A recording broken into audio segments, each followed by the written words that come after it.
On a l'impression qu'on est devant un éternel recommencement, et je ne parle pas de la neige qui tombe en hiver, mais bien de la collusion à Montréal.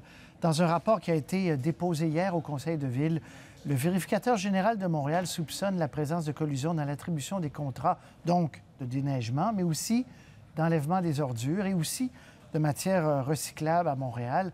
Jean-Sébastien, bon, on a suivi la commission Charbonneau, on a suivi les ripoux, on a suivi les fonctionnaires qui s'excusaient.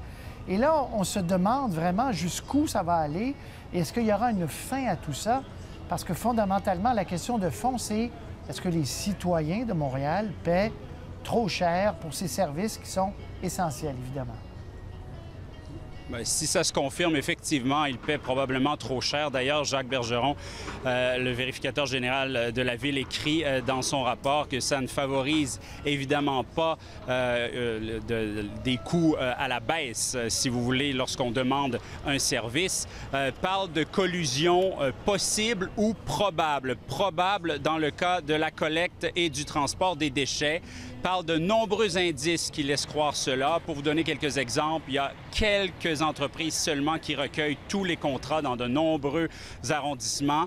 Autre exemple, parfois, les documents d'appel d'offres, beaucoup de gens vont les chercher à l'hôtel de ville et après ça, il y a un seul soumissionnaire. Autre exemple, on ne documente pas le fait que parfois, on choisit le soumissionnaire qui offre un prix plus élevé que d'autres. Alors, ce ne sont que quelques exemples. On a parlé de ça à certains Montréalais. Patrice, inutile de vous dire que quand on parle d'une collusion possible, il y a beaucoup de cynisme. Ça ne me surprend pas du tout. Ça vous décourage? À l'instant, oui, avec toutes les choses qui se passent en ville, oui, c'est sûr. Bien, je pense quand tout sort, tout va y régler. Puis je pense que c'est une bonne affaire que tout le monde voit, le public voit ça.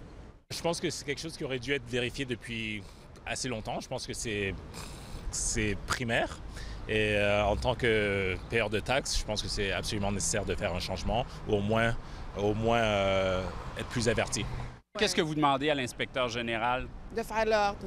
Tout comme la commission ouvre les livres, bien, qui ouvre les livres eux aussi. Même chose, la transparence.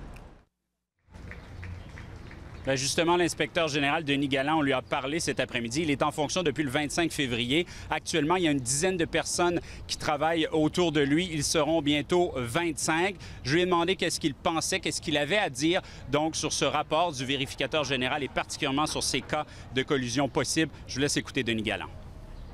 Je les ai lus, les rapports du vérificateur général, c'est très étoffé. C'est un travail de longue haleine, effectivement. Tableau, chiffres à l'appui. Et effectivement, ce dossier-là, où est-ce que le vérificateur général nous transmet ce dossier-là, ils ont fait un travail remarquable. Maintenant, il reste du travail d'analyse très pointu, donc du travail de terrain à faire.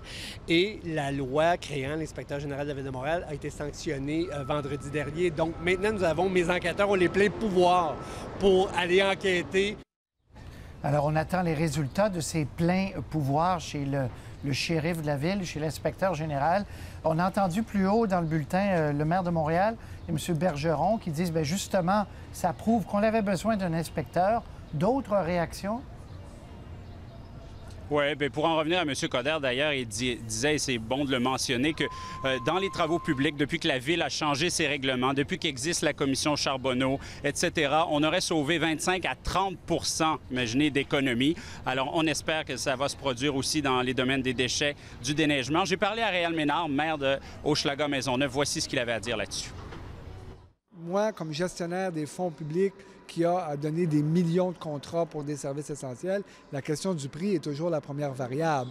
Mais s'il y a des façons autres de faire, évidemment, on est prêt à regarder ça. Mais moi, je considère qu'il faut maintenant voir ça dans un cadre qui ne peut être que préventif à ce moment-ci. Alors voilà, du pain sur la planche, Patrice, pour Denis Galland, le nouvel inspecteur général de Montréal. Et c'est une grosse partie du budget de la Ville de Montréal qui va donc pour le déneigement et pour la cueillette des ordures. C'est une évidence. Merci, Jean-Seb. Ouais. Au revoir. Au revoir.